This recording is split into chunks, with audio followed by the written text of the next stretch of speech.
Запустил, конденсатор согнут, понятное дело, как прокачается. Вот так вот.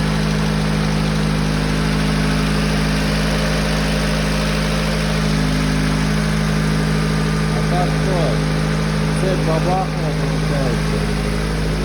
Затащили ее. Успокоитель.